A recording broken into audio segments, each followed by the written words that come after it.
আল্লাহ রাব্বুল আলামিন বলেছেন, ওয়াযাক্কির ফাইন্না যিকরা তানফাউল মুমিনিন, তুমি স্মরণ করিয়ে দাও, কারণ স্মরণ করিয়ে দিলে ঈমানদারদের সেটা উপকার বয়ে আনে।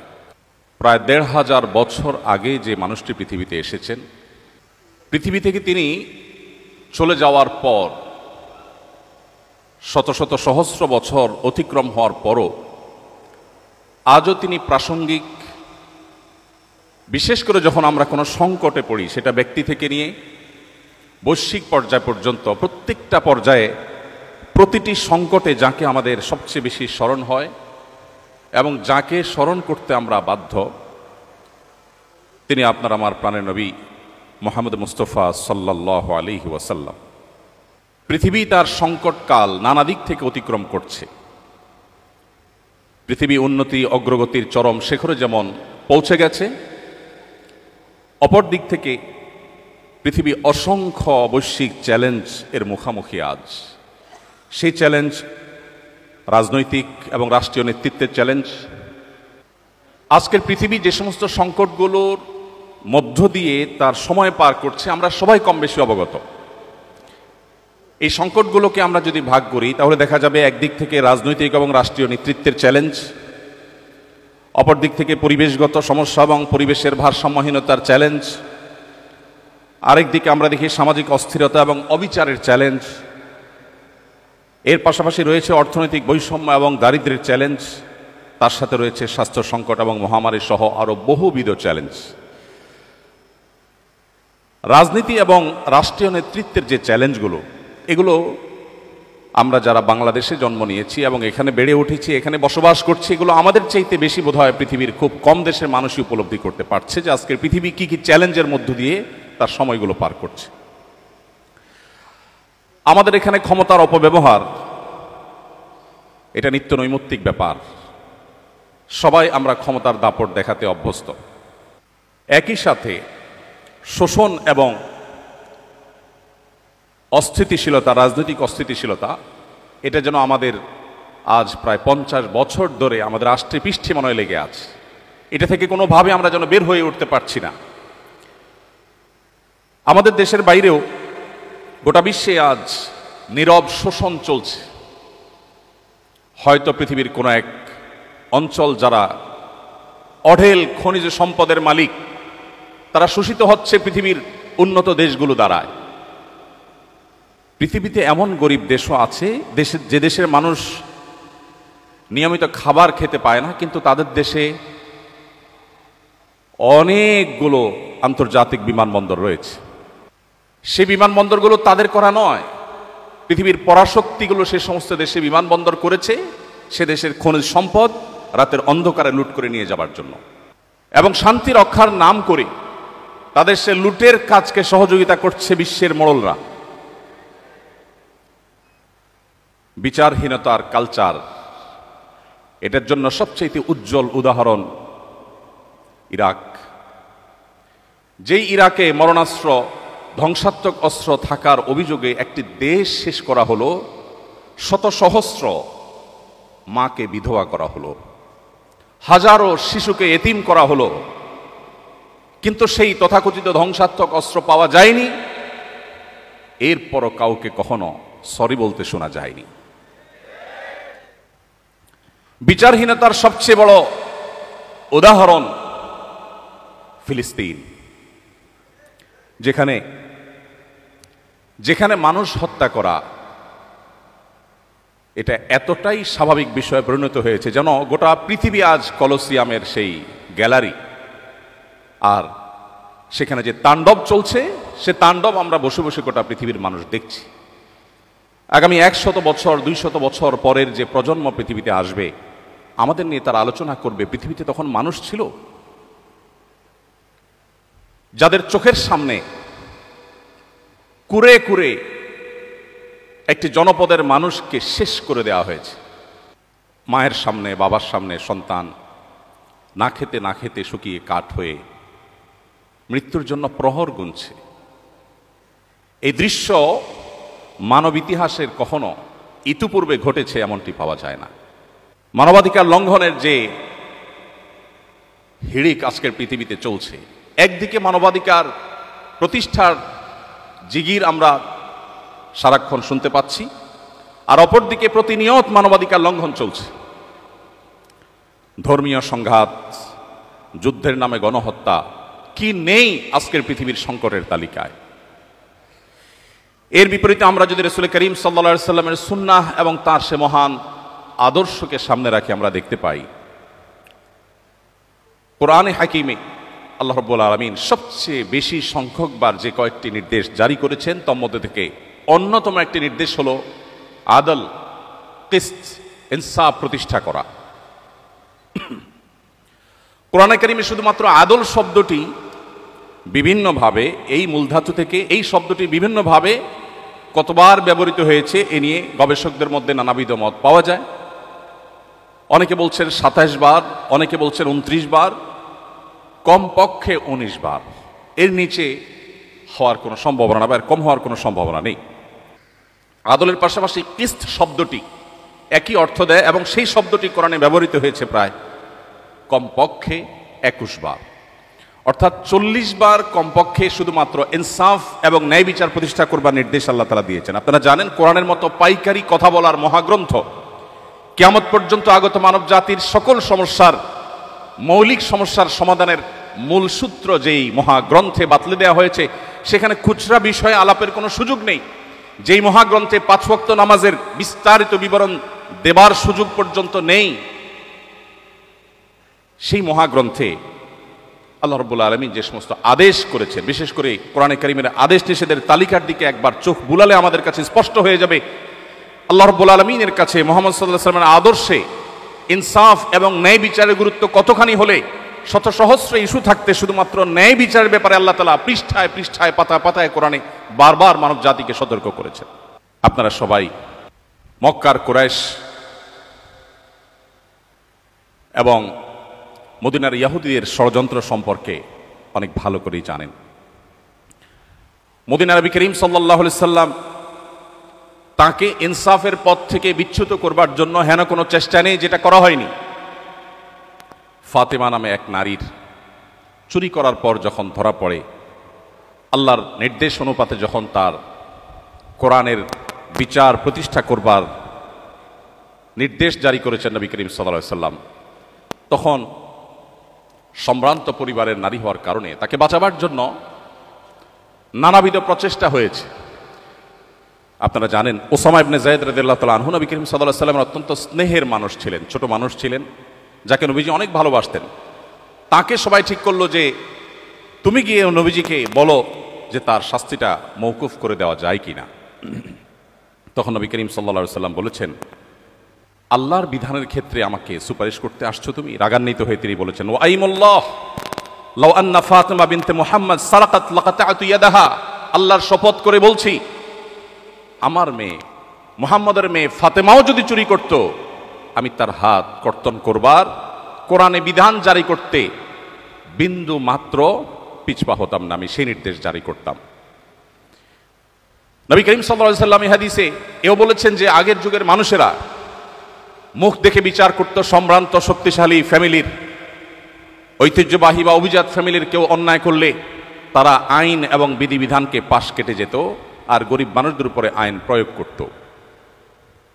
কিন্তু মুহাম্মদ সাল্লাল্লাহু আলাইহি সাল্লাম এসেছেন পৃথিবীকে ইনসাফ দিয়ে পরিপূর্ণ করতে।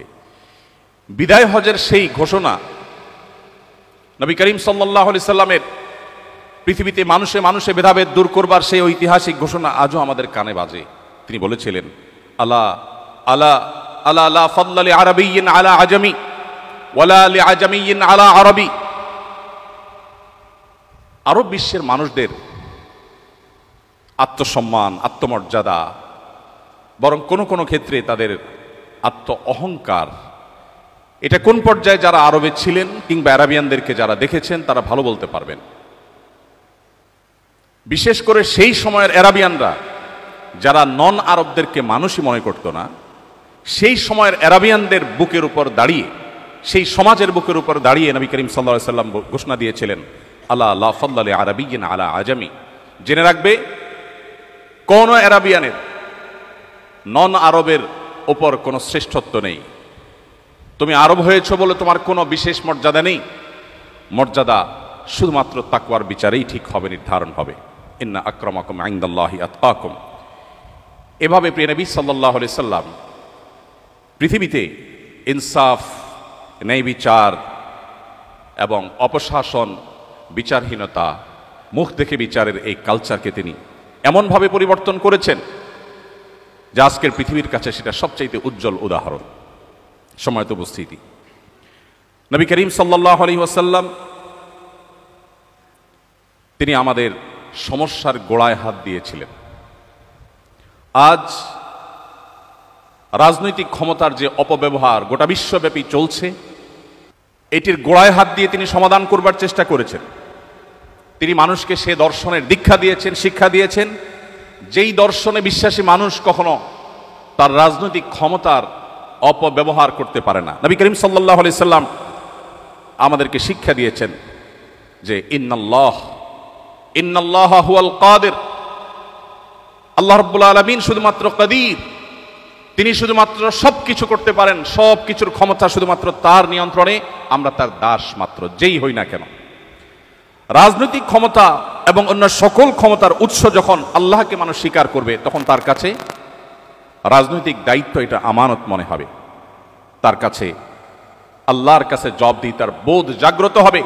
আর আল্লাহর কাছে জবাবদিহিতার বোধ যদি জাগ্রত হয়, তাকে মনিটর করবার জন্য কোনো কিছুর প্রয়োজন হবে না। সেলফ মনিটরিং সিস্টেম দ্বারা সে নিজেকে সঠিক পথে ধরে রাখবে। আজকের পৃথিবী আজও যদি মুহাম্মদ সাল্লাল্লাহু আলাইহি সাল্লামের সেই জীবন দর্শনকে ধারণ করে, আজ যে সমস্যাগুলো আমরা দেখছি, এগুলোর সমাধানের পথ অনেক সহজেই তারা খুঁজে পাবে। সময়ত উপস্থিতি, নবী করিম সাল্লাল্লাহু আলাইহি ওয়াসাল্লাম শোষণমুক্ত সমাজ করবার জন্য, গঠন করবার জন্য কি না করেছেন, আমি প্রায় বলার চেষ্টা করি। অনেক নীতি কথা আজকের সমাজে আমরা শুনতে পাই, অনেক সুশীল মানুষ আমরা দেখতে পাই। এমন মানুষ কি পৃথিবীতে আমরা একজনও দেখাতে পারবো যিনি নিজের জন্য যে জামা কিনেন, নিজের গাড়ি ড্রাইভারের জন্য সেম জামা কিনেন, নিজের বাচ্চার জন্য যে জামাটা কিনেছেন, নিজের বাসার কাজের বুয়ার বাচ্চাটার জন্য গিফট হিসাবে যে জামা কিনবেন, সে একই জামা কিনেছেন? এরকম মানুষ পৃথিবীতে আমরা একজনও আছি কিনা আমি জানি না। কিন্তু মুহাম্মদ সাল্লাল্লাহু আলাইহি সাল্লাম সেই মানুষ যিনি বলেছেন, ইখওয়ানুকুম খাওয়ালুকুম, তোমাদের অধীনস্থ মানুষেরা তোমাদেরই ভাই, তাদেরকে তোমাদের সাথে বসে খাওয়াও, তোমরা যা খাও তাদেরকে তাই খাওয়াও, তোমরা যা পরো তাদেরকে তাই পরিধান করাও। প্রিয় ভাইরা আমার, তিনি শুধুমাত্র নীতিবাক্য বলে ক্ষান্ত হননি, তিনি যা বলেছেন তার প্রতিটি কথাকে তিনি বাস্তবায়ন করে গেছেন। পৃথিবীর অন্য সব দার্শনিক, অন্য সব ব্যক্তিবর্গের সাথে তার পার্থক্যের জায়গাটা এখানে। তিনি শুধুমাত্র নীতিবাক্য দিয়ে যাননি, প্রতিটি বিষয়কে তিনি নিজে করে দেখিয়েছেন, তার প্রমাণ তিনি তার সমাজে প্রতিষ্ঠিত করেছেন এবং বিশ্ববাসীর কাছে তিনি উদাহরণ হয়েছেন। এই জন্য আল্লাহ বলেছেন, লাকাদ কানা লাকুম ফি রাসূলিল্লাহি উসওয়াতুন হাসানা। উসওয়া শব্দের অর্থ হলো অনুপম, তুলনাহীন। আল্লাহর রাসূলের মধ্যে রয়েছে তোমাদের জন্য এমন আদর্শ, যে আদর্শ তোমরা আর কোথাও খুঁজে পাবে না। পৃথিবীতে কোনো মনীষী পাওয়া কঠিন হবে, তিনি যত বড় মহানই হন না কেন, যে তার বাসার অধীনস্থ কাজের লোকদের জন্য সেই পোশাক কিনবেন যে পোশাক তার গায়ে থাকবে, একই গাড়িতে চলবেন, ড্রাইভার এবং তার পোশাকে কোনো পার্থক্য থাকবে না, একই জামা, একই ব্র্যান্ডের, হয়তো একই কালারের জামা তিনি পরবেন এবং পরাতে দিবেন। এত মহান মানুষ পৃথিবীতে মুহাম্মদ সাল্লাল্লাহু আলাইহি সাল্লাম ছাড়া আর কাউকে পাওয়া সম্ভব নয়। সম্মানিত উপস্থিতি, শোষণমুক্ত সমাজ গড়ে তোলার জন্য শ্রমিকের অধিকার নিয়ে কি না করেছেন তিনি। পৃথিবী বলছে শ্রমিকের অধিকার দাও, নবীজি বলছেন না, হয়নি। শ্রমিকের অধিকার দেওয়া নয়, ঘাম শুকাবার আগে দিতে হবে। পৃথিবী বলে শ্রম দিয়েছে তারপর পারিশ্রমিক দাও, নবীজি বলেছেন না, শ্রম দিয়ে শেষ করার আগে আগে পারিশ্রমিক দাও। সৌদি আরবের সরকারিভাবে এবং বেসরকারিভাবেও, আমি 10 বছর সৌদি আরবে ছিলাম, সে সুবাদে আমি জানি, সেখানে স্যালারি ইস্যু হতো। এখন কি চলছে বা কি আছে আমি জানি না, বাকি আমি 2009 থেকে 18 এই সময়ের কথা বলছি। 10 বছর আমি নিজে এর উপকারভোগী এবং আমি দেখেছি যে সেখানে হিজরি সন অনুপাতে স্যালারি ইস্যু হয়ে থাকে। সরকারি বেসরকারি সমস্ত প্রতিষ্ঠানগুলোতেই, প্রায় বেশিরভাগ প্রতিষ্ঠানগুলোতেই আমি দেখেছি যে মাসের 25, 26, 27 তারিখের মধ্যে স্যালারি ইস্যু হয়। ওই যে নবীজি বলেছেন ঘাম শুকাবার আগে, এই জন্য মাস শেষ হওয়ার আগে তারা স্যালারি ইস্যু করে। সম্মানিত উপস্থিতি, মুহাম্মদ সাল্লাল্লাহু আলাইহি সাল্লাম যে জীবন দর্শন আমাদের কাছে রেখে গেছেন, তার সে জীবন দর্শন আজকের পৃথিবীর যাবতীয় রাজনৈতিক এবং রাষ্ট্রীয় নেতৃত্বের যত সংকট আছে সেগুলো দূর করবার জন্য সবচাইতে কার্যকর এবং সবচাইতে বাস্তবসম্মত। আজকের পৃথিবীতে অনেক নসিহা, পরমত সহিষ্ণুতার বিষয়ে, সংখ্যালঘুদের অধিকারের বিষয়ে আমরা শুনতে পাই। যদিও নসিহার মধ্যেই সেটি সীমাবদ্ধ থাকে, আমরা দেখি বাস্তবে তার উল্টো। পৃথিবীর উন্নত অনেক দেশ আছে যে দেশগুলো আমাদের দেশে তথাকথিত সংখ্যালঘু নির্যাতনের কথা বলে আমাদেরকে চাপের মধ্যে রাখে। যদিও পৃথিবীতে সংখ্যালঘুদের অধিকারের ব্যাপারে বাংলাদেশের মানুষের মতো সচেতন, বাংলাদেশের মানুষের মতো সতর্ক এবং দায়িত্বশীল মানুষ পৃথিবীতে পরের কথা আমাদের সাবকন্টিনেন্টের আশেপাশের কোনো দেশের মধ্যেও নেই। আমি চট্টগ্রাম হাটাজারি মাদ্রাসায় পড়েছি। হাটাজারি মাদ্রাসায় যদি আপনি যান, আপনি দেখতে পাবেন এখনো শত বছর ধরে ঠিক মাদ্রাসার মসজিদের ওয়াল ঘেঁষে সামান্য কয়েক মিটার দূরেই একটি মন্দির আছে। এই শত বছরের ইতিহাসে কোনোদিন মন্দির থেকে একটি ইট মসজিদে যায়নি, মসজিদ থেকে একটা ইট মন্দিরে আসেনি। এর নাম বাংলাদেশ। সেই বাংলাদেশের মানুষকে সংখ্যালঘুদের অধিকার শেখাতে যারা আসে, তাদের চরিত্র আমরা খুব ভালো করে জানি। মুসলমানদের সাথে মুস্কি হেসে কথা বলে মুসলমানদের ধ্বংসের যাবতীয় আয়োজন করার এই কারিগরেরা আমাদেরকে আজ সবক দিতে আসে সংখ্যালঘুদের অধিকারের ব্যাপারে। আমরা সেই নবীর উম্মত যে নবী আমাদেরকে শিখিয়েছেন। আল্লাহ তাআলা কোরআনে বলেছেন, লা ইয়ানহাকুমুল্লাহু আনিল্লাযীনা লাম ইউকাতিলুকুম ফিদ-দীন ওয়া লাম ইখরিজুকুম মিন দিয়ারিকুম আন তাবাররুহুম ওয়া তুকসিতু ইলাইহিম ইন্নাল্লাহা ইউহিব্বুল মুকসিতিন।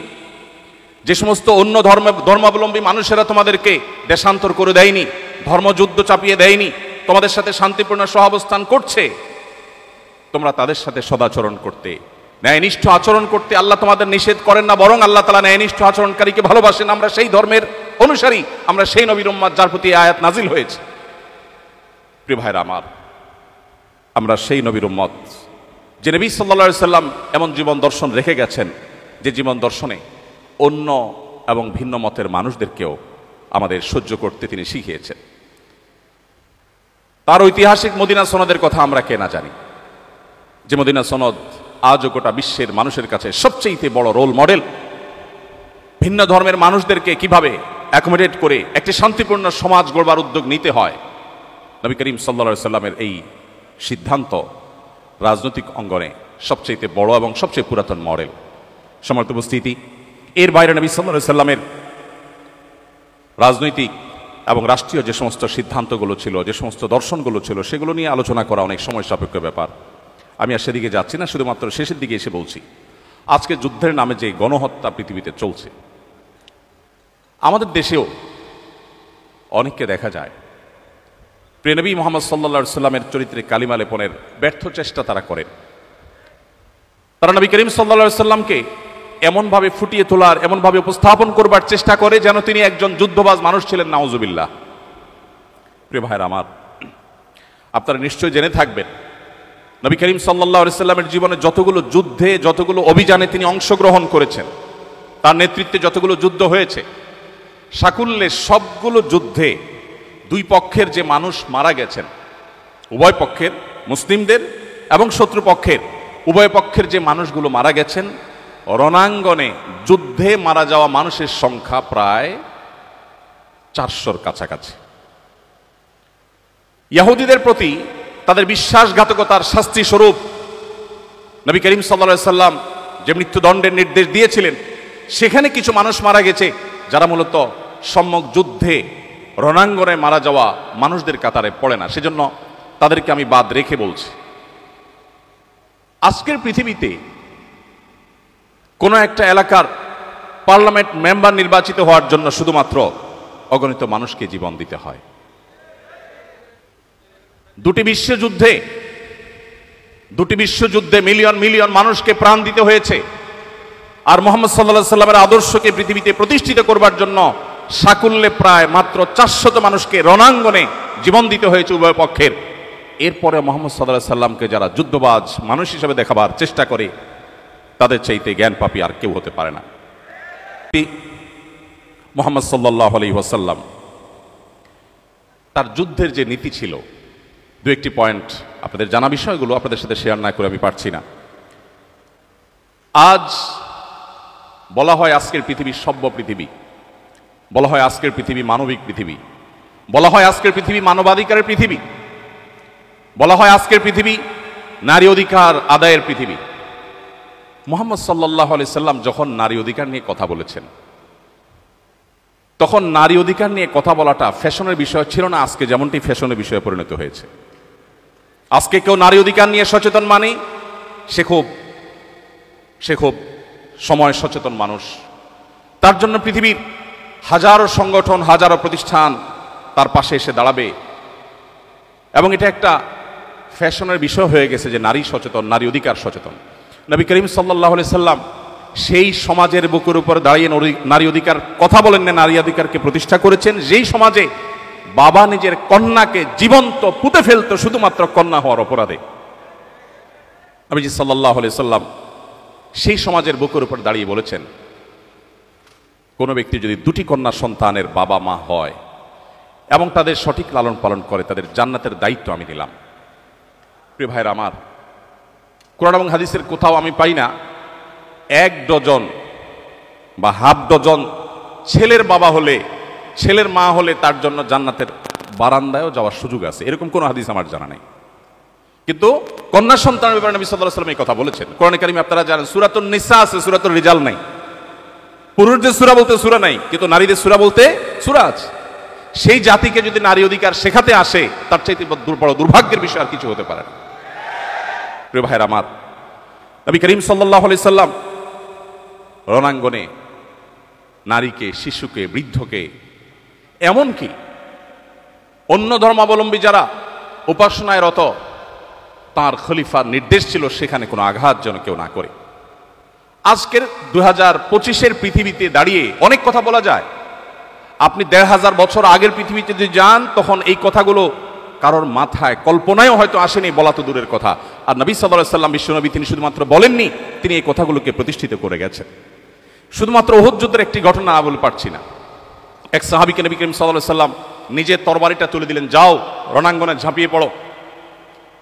তিনি তরবারি হাঁকাতে হাঁকাতে যুদ্ধ করছেন। হঠাৎ করে দূর থেকে মনে হলো কোন একজন প্রতিপক্ষের যোদ্ধা কাউকে ধরাশয়ী করেছে বা কিছু একটা করছে।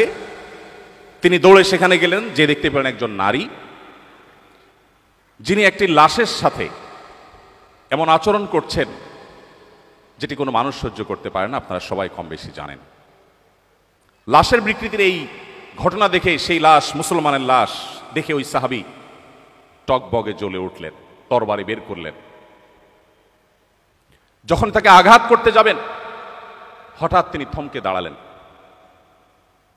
কারণ তিনি পরবর্তীতে বলেছেন, এই তরবারি তো মুহাম্মদ সাল্লাল্লাহু আলাইহি সাল্লামের তরবারি। তিনি কোনোদিন কোনো নারীর গায়ে কখনো ফুলের টোকা দেননি। এই নারী যত বড় অপরাধী করুক না কেন, অন্তত মুহাম্মদ সাল্লাল্লাহু আলাইহি সাল্লামের তরবারি দিয়ে তাকে আঘাত আমি করতে পারি না। আপনি কোথায় পাবেন সেই জীবন আদর্শ? কোথায় পাবেন সেই মহান ব্যক্তিত্ব? প্রিয় ভাইরা আমার, আমাদের নবী করিম সাল্লাল্লাহু আলাইহি সাল্লাম তো সেই মানুষ, যে মানুষ রাষ্ট্রীয় নেতৃত্ব এবং রাজনৈতিক যে চ্যালেঞ্জ আছে, সেই চ্যালেঞ্জগুলো মোকাবেলা করার জন্য শুধুমাত্র নীতি কথা বলেননি। আপনারা সবাই জানেন, তিনি বিছানায় শুয়েছেন, পিঠে দাগ পড়ে গেছে, তাকে মায়া করে বলা হলো, আপনার জন্য একটু নরম বিছানার ব্যবস্থা করি। তিনি বলেছেন, না, প্রয়োজন নেই। তখনকার পারস্য সম্রাট, রোমান সম্রাট, আশপাশের সম্রাটদের যে জীবনযাপনের, তাদের যে কালচার ছিল, কৃষ্টি ছিল, তাদের যে শৌখিন লাইফস্টাইল ছিল, তার তুলনায় মুহাম্মদ সাল্লাল্লাহু আলাইহি সাল্লামের সাদাসিধা জীবন মানব ইতিহাসে হয়তো 2-1টা খুঁজে পাওয়া যাবে, কিন্তু সামগ্রিকভাবে তার তুলনা পৃথিবীতে দেওয়ার মতো কোনো মানুষ আপনি পাবেন না। আজকের পৃথিবী যুদ্ধের নামে যে সমস্ত গণহত্যা করছে, এবং সে সমস্ত গণহত্যা দেখে পৃথিবীতে যারা এখনো পর্যন্ত নিষ্ক্রিয়, নীরব দর্শকের ভূমিকা পালন করছে, বরং অনেক ক্ষেত্রে সেটাকে সমর্থন জানাচ্ছে, এই মানুষগুলোই আজ আমাদেরকে সবচেয়ে বেশি মানবতা, মানবাধিকারের সবক শিখিয়ে থাকে। প্রিয় ভাইরা আমার, মুহাম্মদ সাল্লাল্লাহু আলাইহি সাল্লামের কোনো একটি যুদ্ধে, কোনো একটি অভিযানে একটি শিশু নিহত হওয়ার কোনো ঘটনা আজও পর্যন্ত তার শত্রু, তার প্রতিপক্ষ তাকে দু চোখে দেখতে পারেন এমন কোন ইতিহাসবিদ আজও পর্যন্ত উল্লেখ করতে পারে নাই। এরপরেও আজ আমরা অনেক মুসলিমরা পর্যন্ত বিভ্রান্তিতে পড়ে যাই। চকচকে তকতকে পরিবেশ দেখে, আজকের এই পৃথিবী দেখে অনেকেই নিজের ঈমান নিয়ে সন্দিহান হয়ে পড়েন। মুসলমানদের নানা দিক থেকে অধঃপতন এবং পিছিয়ে পড়া দেখে আমরা অনেকে বিভ্রান্তির মধ্যে পড়ে যাই। সন্দেহাতীতভাবে কিয়ামতের আগে যে ফিতনাগুলো পতিত হওয়ার কথা নবীজি বলেছিলেন, এগুলো তার মধ্যে থেকে একটি। অতএব আজও আমাদেরকে বৈশ্বিক চ্যালেঞ্জ মোকাবেলার জন্য ফিরে যেতে হবে মুহাম্মদ সাল্লাল্লাহু আলাইহি সাল্লামের সিরাতে, তার জীবন দর্শনে এবং তার আদর্শের কাছে। আজকে পৃথিবীতে যে পরিবেশগত সমস্যা, সংকট চরম আকার ধারণ করেছে আপনারা সবাই কম বেশি জানেন। আপনি ইউরোপে, আমেরিকাতে, পশ্চিমে গেলে নিশ্চয়ই দেখবেন যে পরিবেশ বান্ধব করার জন্য তাদের হেন কোনো চেষ্টা নাই, তারা করছে না। অথচ উন্নতির নামে, জীবনকে সহজ করবার নামে মানব সভ্যতার ধ্বংস ডেকে আনতে পারে এরকম বহুবিধ কাজ আমরা করেছি।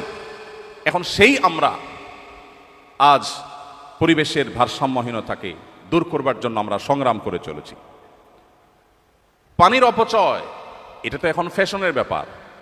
আমরা যারা নিজেদেরকে মুসলমান বলছি, মুহাম্মদ সাল্লাল্লাহু আলাইহি ওয়াসাল্লামের আদর্শ অনুসারে বলছি, আমরা ওযু করতে যে পরিমাণ পানি, ট্যাপের পানি ব্যবহার করে থাকি, শুধু সেই পানিটাকে একত্র করলে দেখা যাবে ওই পানি দিয়ে মুহাম্মদ সাল্লাল্লাহু আলাইহি ওয়াসাল্লাম বহুবার গোসল সম্পন্ন করতেন। তার গোসলে কি পরিমাণ পানি লাগতো হাদিসে সেটা এসেছে, নিশ্চয়ই আপনারা জানেন। তিনি ওযুতে কি পরিমাণ পানি ব্যবহার করতেন, কতটুকু পানি বরাদ্দ করতেন, সেটাও হাদিসে এসেছে। আমাদের ওযুতে, বিশেষ করে ট্যাপ ছেড়ে দিয়ে যখন আমরা ওযু করি যে পরিমাণ পানি ব্যবহার করি, তার বহুবার গোসলেও এত পানি দরকার হতো না। নবী করিম সাল্লাল্লাহু আলাইহি সাল্লাম পানি অপচয় সম্পর্কে যখন নিষেধাজ্ঞা আরোপ করেছেন, সতর্ক করেছেন, কেউ যখন বলল, হে আল্লাহর রাসূল, আমরা যখন সমুদ্রে থাকি, নৌকায় বা জাহাজে থাকি, তখনও কি পানি ব্যবহারের সময় আমাদেরকে হিসাব করতে হবে? সেখানে তো পানির কোনো অভাব নেই। নবীজি বলেছেন, হ্যাঁ, সেখানেও তোমাকে পানি ব্যবহারে মিতব্যয়ী হতে হবে।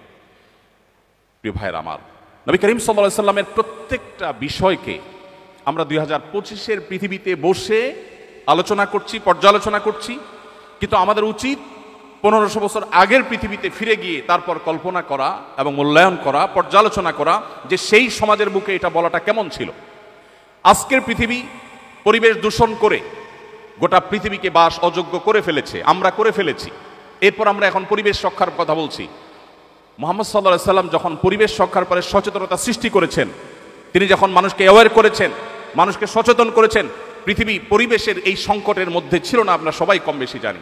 তিনি বলেছেন, আপনারা সবাই নিশ্চয় জানবেন, নবী সাল্লাল্লাহু আলাইহি সাল্লামের হাদিস, তোমার হাতে যদি কোনো গাছের চারা থাকে, এদিকে ইসরাফিল আলাইহিস সালামকে সিংহা ফুৎকার দিতে তুমি দেখো, যিনি সিংহা ফুৎকার দেওয়ার প্রস্তুতি নিয়েছেন, এখনই ফুৎকার দিবেন, যাতে গোটা পৃথিবী সৃষ্টি জগতের সবকিছু তোলার মতো উঠতে থাকবে, গাছপালা কিছুই থাকবে না। এরকম পরিস্থিতিতেও তোমার হাতে থাকা গাছের চারাটা তুমি রোপণ করে দাও। পৃথিবীর কোন মনীষী এমন অসাধারণ এবং এমন জীবনমুখী, বাস্তবমুখী শিক্ষা এবং নির্দেশনা দিয়েছেন? প্রিয় ভাইরা আমার, তিনি যখন আমাদেরকে বলেছেন, ইয়াকুমুল জুলুস আলাত তারিক, তোমরা কেউ পথে ঘাটে বসবে না, রাস্তায় বসবে না, রাস্তা দখল করবে না, তখন কিন্তু রাস্তায় যানজটের সমস্যা সৃষ্টি হয়নি।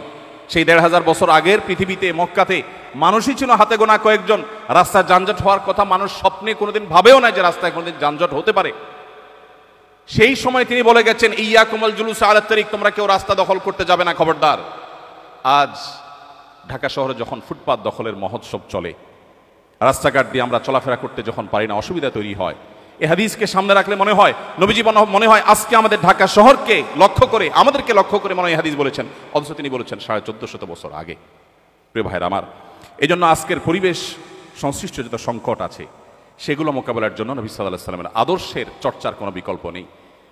একটি বিষয় আমি বিশেষভাবে উল্লেখ করতে চাই। হাদিসটি আমরা সবাই কম বেশি জানি। নবী সাল্লাল্লাহু আলাইহি সাল্লাম বলেছেন, ঈমানের 70 শাখা আছে। আদনাহা ইমাতাতুল আযা আনিত তারিক, ঈমানের সবচেয়ে সাধারণ শাখা হলো পথ পরিষ্কার করা। পথ পরিষ্কার করা ঈমানের অঙ্গ। অথচ আমরা যারা 5 ওয়াক্ত নামাজ পড়ি, সে মুসলমানরাও অন্যের ফেলে দেয়া ময়লা আবর্জনা বা মানুষের কষ্টের কারণ হতে পারে সেরকম কোনো কিছু থেকে রাস্তাকে পরিচ্ছন্ন করা, রাস্তায় পরিচ্ছন্নতা অভিযানে সামিল হওয়া, এটাকে ইবাদত হিসাবে গণ্য করা, সওয়াবের কাজ হিসাবে গণ্য করার নজির খুব কম আছে।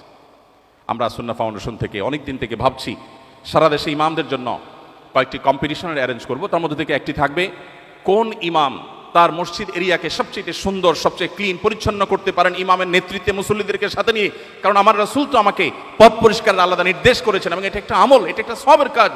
আমরা যদি ঢাকা শহরের 1 কোটি মানুষ মাত্র 10 মিনিট সময় হাতে নিয়ে আমরা যদি ঢাকা শহরকে পরিচ্ছন্ন করতে যাই, আমার তো মনে হয় ঢাকা শহরের কোনো ময়লা আবর্জনা কোনো কিছুই অবশিষ্ট থাকার কথা নয়।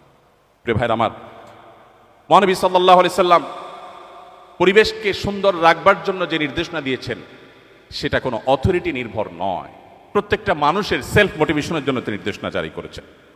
সম্মানিত উপস্থিতি, সামাজিক অস্থিরতা এবং অবিচার আজ চরমে, আমরা কে না জানি।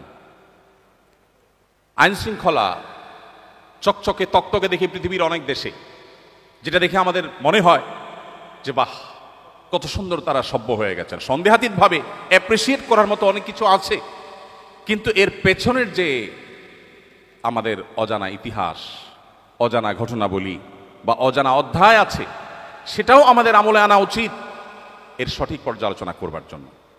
আজ পৃথিবীর সবচেয়ে উন্নত অংশ মনে করা হয় যে দেশ বা যে দেশগুলোকে, সেখানে বর্ণবাদ এখনো এতটা শক্তিশালী যে এখনো পর্যন্ত কৃষ্ণাঙ্গদেরকে দিনের আলোতে পায়ের নিচে পাড়া দিয়ে মেরে ফেলা হচ্ছে, গোটা পৃথিবী দেখছে। এখনো প্রতিনিয়ত শুধুমাত্র ভিন্ন বর্ণের হওয়ার কারণে নানা রকম বৈষম্যের শিকার হতে হচ্ছে। প্রিয় ভাইরা আমার, মুহাম্মদ সাল্লাল্লাহু আলাইহি সাল্লাম যে জীবন দর্শন আমাদের সামনে রেখে গেছেন, সেখানে আমরা কে না জানি বেলালে হাবশী রাদিয়াল্লাহু তাআলা আনহু সুদূর ইথিওপিয়ার সেই টিগ্রে অঞ্চলের হাবসি ভিলেজ থেকে আগত, কোথায় সে ইথিওপিয়া আফ্রিকার আর কোথায় সে মক্কা, সেখান থেকে আগত কৃতদাস বেলালে হাবশী রাদিয়াল্লাহু তাআলা আনহু, তাকে এত মর্যাদা মুহাম্মদ সাল্লাল্লাহু আলাইহি সাল্লাম দিয়েছেন যে তাকে তিনি তার মুয়াজ্জিন ঘোষণা করেছেন। নবীজির সময়কার মুয়াজ্জিন আর আজকে আমাদের সমাজের মুয়াজ্জিন এক নয়। আমরা জানি আমাদের সমাজে মুয়াজ্জিন খুবই সাধারণ একজন মানুষ হয়ে থাকেন, সমাজে তার তেমন কোনো মর্যাদা থাকে না। মুহাম্মদ সাল্লাল্লাহু আলাইহি সাল্লামের সমাজের মুয়াজ্জিন ছিলেন সানি ইমাম, ইমামের পর যার মর্যাদা, আর ইমাম যিনি রাষ্ট্রনায়ক, তারপরে যার অবস্থান, তার মর্যাদা কতখানি থাকতে পারে তা বলার অপেক্ষা রাখে না। যে মানুষটিকে মক্কার মানুষেরা নির্যাতন নিষ্পেষণ করেছিল, মুহাম্মদ সাল্লাল্লাহু আলাইহি সাল্লাম তাকে সে মর্যাদা দিয়েছেন। সময়ত ভাইরা, বর্ণ বৈষম্য দূর করবার জন্য নবী করিম সাল্লাল্লাহু আলাইহি সাল্লাম বিদায় হজের ভাষণে বারবার করে বিভিন্ন অ্যাঙ্গেল থেকে মানুষকে সতর্ক করেছেন, সচেতন করেছেন। নারী অধিকার প্রতিষ্ঠা করার জন্য বলেছেন ফাস্তাউসু বিন-নিসাই খায়রা, নারীদের ব্যাপারে তোমরা আমার কাছ থেকে ওসিয়ত গ্রহণ করো, আমি ওসিয়ত করে যাচ্ছি, তাদের ব্যাপারে সদাচরণ, তাদের ব্যাপারে দায়িত্বশীল আচরণ করবার জন্য তোমরা সদা প্রস্তুত থাকবে। আল্লাহ বলেছেন ওয়া আশিরুহুন্না বিল মারুফ, সংসার করতে হলে সুন্দর এবং সঠিকভাবে, যথাযথভাবে, ন্যায়সঙ্গতভাবে সংসার করবে। খবরদার তাদেরকে সংসারে আটকে রেখে, বৈবাহিক জীবনে তাদেরকে আবদ্ধ করে রেখে জুলুম করবে, সেই ইখতিয়ার তোমাকে দেওয়া হয়নি। সময়ত ভাইরা, আজ বর্ণবাদের বিরুদ্ধে হয়তো সবাই কথা বলবে, কিন্তু মুহাম্মদ সাল্লাল্লাহু আলাইহি সাল্লাম শুধু কথা বলেন নাই, তিনি বেলালে হাবশীকে এমন জায়গায় বসিয়েছেন যে জায়গায় বসানোর ফলে সমাজের কেউ বর্ণবাদ নিয়ে টু শব্দ করবার মতো সাহস দেখায়নি। আজও পৃথিবীতে অনেক কৃষ্ণাঙ্গকে সম্মানজনক জায়গায় বসানো হয়, ক্ষমতার আসনে বসানো হয়, কিন্তু তার পেছনের ইতিহাস হলো রন্ধ্রে রন্ধ্রে বর্ণবাদ, রন্ধ্রে রন্ধ্রে বৈষম্য নানাভাবে সেখানে বিরাজ করছে। সময়ত ভাইরা, নবী করিম সাল্লাল্লাহু আলাইহি সাল্লামের বিদায় হজের ভাষণ শুধুমাত্র যদি আমরা আলোচনা করি, পর্যালোচনা করি, তাহলে বোধ হয় সেটা আলোচনা করে শেষ করা কঠিন হবে। তিনি ন্যায় এবং মানবিক এক পৃথিবী গড়ে তুলেছিলেন। তার পৃথিবীতে, তার সমাজে, তার আদর্শের মধ্যে যারা গড়ে উঠেছেন, তার নেতৃত্বে যারা বেড়ে উঠেছেন, মানব ইতিহাসে ইনসাফের যে উদাহরণ তারা তৈরি করেছেন, এটা বোধ হয় মানব ইতিহাসে আর কখনো ফিরে আসবে না। আজকের পৃথিবী আবার যদি তাকে চর্চা করে, তাকে অনুসরণ করে, আজকে যে সামাজিক অস্থিরতা আমরা দেখতে পাচ্ছি, যে অবিচার দেখতে পাচ্ছি, সেটা পরিপূর্ণভাবে নির্মূল করা সম্ভব। সম্মানিত উপস্থিতি, নবীজি সাল্লাল্লাহু আলাইহি সাল্লামের জীবনের কোন অধ্যায় রেখে কোন অধ্যায় নিয়ে আমরা কথা বলবো?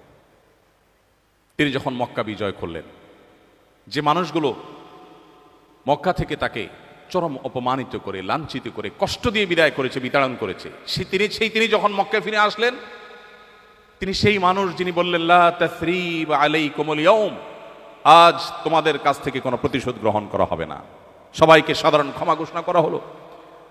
উল্লেখযোগ্য কোনো রক্তপাত ছাড়াই তিনি মক্কা বিজয় করলেন। যে বিশাল বহর নিয়ে তিনি এসেছেন মক্কা বিজয়ের সময়, সে বহর দেখে মক্কার মুশরিকেরা সবাই ভড়কে গিয়েছিল। না জানি আজকে কি ম্যাসাকারটা হয়ে যায়। ধৈর্য এবং সহিষ্ণুতার যে উদাহরণ তিনি রেখেছেন, সেটা শুধুমাত্র তার কথার মধ্যে নয়, তার কাজের মাধ্যমে তিনি বাস্তবায়ন করেছেন আজকের পৃথিবীতে। সেজন্য কথার ফুলজুড়ি নয়, বাস্তব উদাহরণ হওয়া মানুষদের জীবনী আমাদের চর্চা করতে হলে মুহাম্মদ সাল্লাল্লাহু আলাইহি সাল্লামকে সর্বাগ্রে আমাদেরকে চর্চা করতে হবে, অধ্যয়ন করতে হবে। আজকের যে অর্থনৈতিক বৈষম্য এবং দারিদ্র্যের চ্যালেঞ্জ আজকের পৃথিবীতে আমরা দেখতে পাচ্ছি, বেকারত্ব, ভোগবাদ মানুষকে কুরে কুরে খাচ্ছে, ধ্বংসের শেষ প্রান্তে নিয়ে যাচ্ছে, আমরা সম্পদের অসম বন্টন দেখতে পাচ্ছি। এই সব কিছু থেকে উদ্ধারের জন্য মুহাম্মদ সাল্লাল্লাহু আলাইহি সাল্লামের সেই জীবন দর্শনে যেতে হবে, যে জীবন দর্শন মানুষকে আখিরাতমুখী করে, যে জীবন দর্শন মানুষকে ব্যবসায়ী করে, মানুষকে উদ্যোক্তা হিসাবে গড়ে তোলে, কিন্তু সেটা মানব কল্যাণে ভোগের জন্য নয়। প্রিয় ভাইরা আমার, মক্কা থেকে হিজরত করে আসা সাহাবীরা যখন মদিনায় আসলেন, অনেক বড় সংকট সেখানে তৈরি হতে পারত। আজকে আমাদের দেশে আমাদের নির্যাতিত রোহিঙ্গা ভাই বোনেরা যারা আমাদের দেশে আশ্রয় নিয়েছেন, তারা যদি আমাদের সমাজের সাথে পুরোপুরি মিশে যেতেন, তাহলে নানাবিধ অসুবিধা, বিশেষ করে কালচারাল সমস্যা হয়তো তৈরি হতে পারত।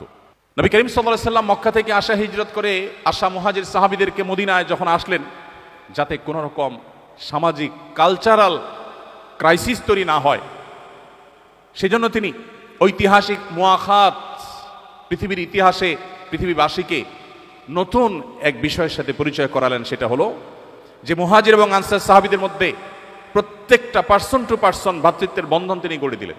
কমনলি বলা এক জিনিস, আর একজন মুহাজিরের সাথে একজন আনসারের সাথে ভাই হিসাবে একটা বন্ধন তিনি সেখানে সংযুক্ত করলেন, এবং প্রত্যেকের ভাই হিসাবে তিনি স্টাবলিশ করলেন। এবং একটি অনাকাঙ্ক্ষিত ঘটনা মুহাজির এবং আনসারের সাথে, উল্লেখযোগ্য একটি অনাকাঙ্ক্ষিত ঘটনা তিনি ঘটতে দেননি।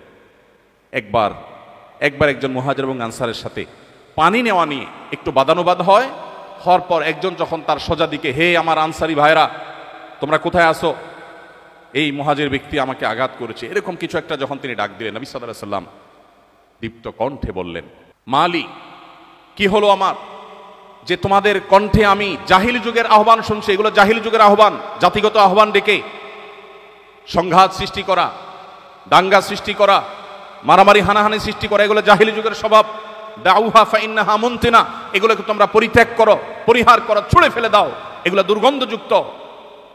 মানুষের মধ্যকার বৈষম্য দূর করে অর্থনৈতিক সংকট মোকাবেলা করার ক্ষেত্রে মুহাজির সাহাবীরা যখন মদিনায় এসেছেন, তখন তাদের হাতে কিছুই নেই, তারা রিক্ত হস্তে খালি হাতে এসেছেন। এতগুলো মানুষ মদিনা থেকে এসেছেন খালি হাতে, মক্কা থেকে এসেছেন খালি হাতে মদিনাবাসী, তাদের জন্য এই মানুষগুলো বোঝা হয়ে যেতে পারত। নবী করিম সাল্লাল্লাহু আলাইহি সাল্লাম প্রত্যেকটা মুহাজির সাহাবীকে উদ্বুদ্ধ করলেন, যাও বাজারে যাও, ব্যবসা শুরু করো। সামান্য কিছু টাকা আনসারি ভাই থেকে ধার নিয়ে, পুঁজি নিয়ে, সে টাকা নিয়ে তারা উদ্যোক্তা হলেন, এন্টারপ্রেনার হলেন। তাদেরকে এন্টারপ্রেনারশিপের জন্য যে উদ্বুদ্ধ নবী সাল্লাল্লাহু আলাইহি সাল্লাম করেছেন, 1450 বছর আগের পৃথিবীতে সেটা সহজ বা স্বাভাবিক কোনো বিষয় নয়।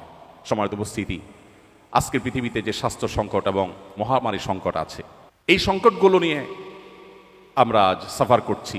রোগবালাই, অতিভোজন ইত্যাদির কারণে, নানা কারণে মানসিক চাপ, ডিপ্রেশন, মহামারীর বিস্তার।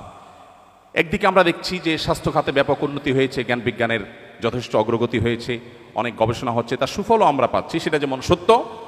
এর পাশাপাশি আজ নানাবিধ ক্রাইসিস স্বাস্থ্য খাতে নতুন করে সৃষ্টি হয়েছে। এমন ব্যাধি ছড়িয়ে পড়ছে যেগুলো কোনোভাবে মানুষ মোকাবেলা করতে পারছে না। এগুলোর জন্য মানুষের হাতের কামাই দায়ী। আল্লাহ বলেছেন, যহারাল ফাসাদু ফিল বাররি ওয়াল বাহরি বিমা কাসাবাত আইদিন নাস, স্থলে জলে যত ব্যত্যয় সৃষ্টি হয়েছে, এর সবই মানুষের হাতের কামাই। সো এগুলো আমরাই সৃষ্টি করেছি। কোভিড-19 চলাকালীন সময়ে কোনো একটা টিভি চ্যানেল থেকে ক্যামেরা নিয়ে এসে আমাকে বলা হলো, স্বাস্থ্য সচেতনতার অংশ হিসাবে আপনি একজন আলেম হিসাবে, আপনি একজন সমাজকর্মী হিসাবে মানুষকে সচেতন করে বলুন যেন 20 সেকেন্ড ধরে মানুষ হাত ধোয়। তো আমার মনে পড়লো তখন যে পৃথিবী যখন কোভিড-19 পড়েছে, তখন পৃথিবী 20 সেকেন্ড ধরে হাত ধোয়ার গুরুত্ব বুঝেছে। আমার নবী করিম সাল্লাল্লাহু আলাইহি সাল্লাম তো 1500 বছর আগেই আমাকে বলেছেন দিনে কমপক্ষে 5 বার উভয় হাত 3 বার করে ধোয়ার জন্য। 3 বার যদি একজন মানুষ তার 2 হাতকে ভালো করে ধোয় এবং দলে, আমার তো মনে হয় 20 সেকেন্ডের বেশি সময় ধরে ধোয়া হবে, ডলা হবে, এবং সেটা দিনে কমপক্ষে 5 বার, এর বেশিও হতে পারে।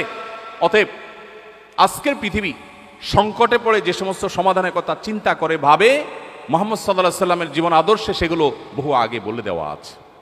অতএব আজকে যে আমাদের অতিবোজনের কারণে সমস্যা, যে সংকটের মুখোমুখি আমরা, এক সময় আমরা আমাদের ছেলেবেলা দেখেছি দাওয়াত খেতে গেলে, কোথাও গেলে মানুষ সাধ্য, অবশ্য সেদে খাওয়ানো এটা বাংলাদেশের মানুষের কালচার, যে মেহমান বাঁচলো কি মরলো সেটা দেখার বিষয় না, খাওয়াতে হবে এবং নিজের পছন্দ মতো খাওয়াতে হবে।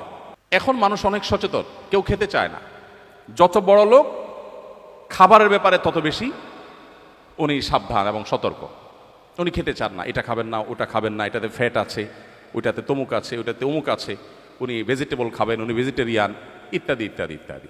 পৃথিবী অনেক বিপদের মুখোমুখি, সংকটের মুখোমুখি হয়ে যে জায়গায় এসেছে, মুহাম্মদ সাল্লাল্লাহু আলাইহি সাল্লাম বহু আগেই সেই জায়গায় তিনি ছিলেন। তিনি বলেছেন পেটের 1 ভাগকে পানি দিয়ে পরিপূর্ণ করে, 1 ভাগকে খাদ্য দিয়ে পরিপূর্ণ করে। এখন ডাক্তাররা আমাদেরকে বলছেন সালাদ খান, সবজি খান বেশি বেশি করে।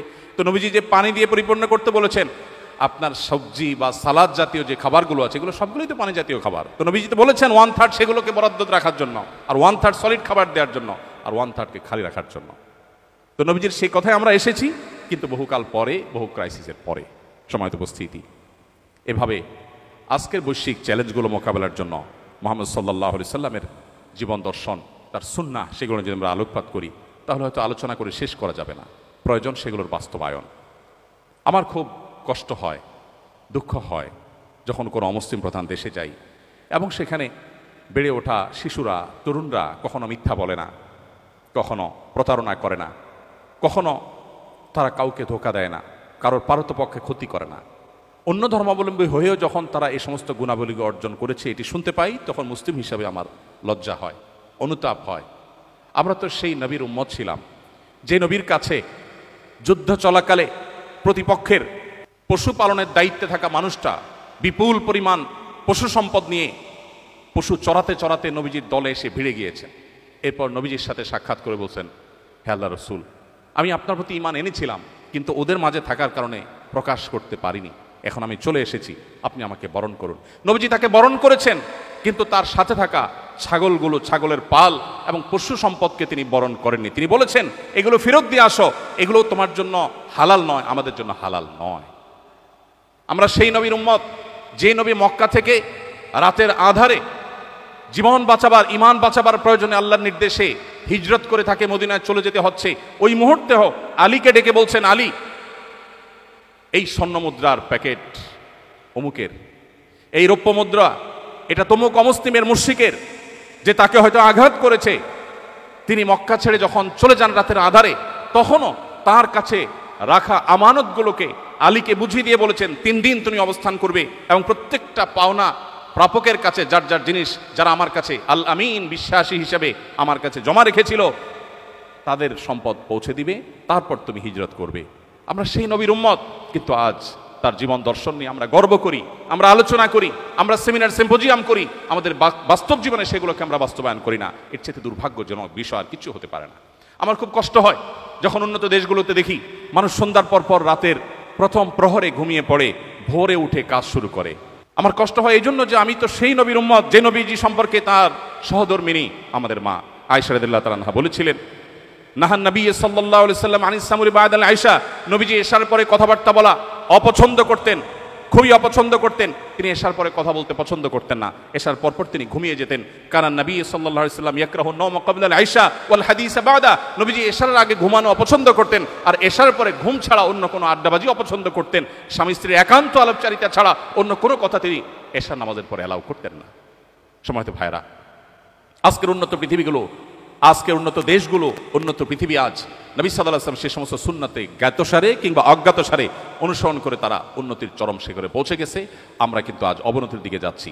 অতএব আমাদেরকে যদি আবারও উন্নতির সেই চরম শিখরে পৌঁছতে হয়, চড়তে হয়, আমাদের চর্চা করতে হবে মুহাম্মদ সাল্লাল্লাহু আলাইহি ওয়াসাল্লামের আদর্শকে।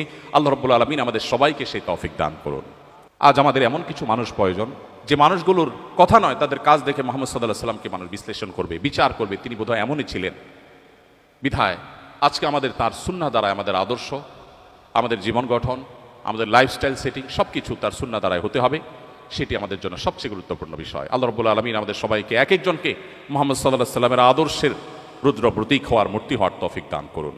মুহাম্মদ সাল্লাল্লাহু আলাইহি সাল্লামের আদর্শের ঝান্ডাবাহী হয়ে আজকের পৃথিবীতে যে সমস্ত সংকট মানুষ মোকাবেলা করছে, সে সমস্ত সংকট থেকে উত্তরণের পথ মানুষকে দেখাবার জন্য আল্লাহ আমাদের সবাইকে তৌফিক দান করুন।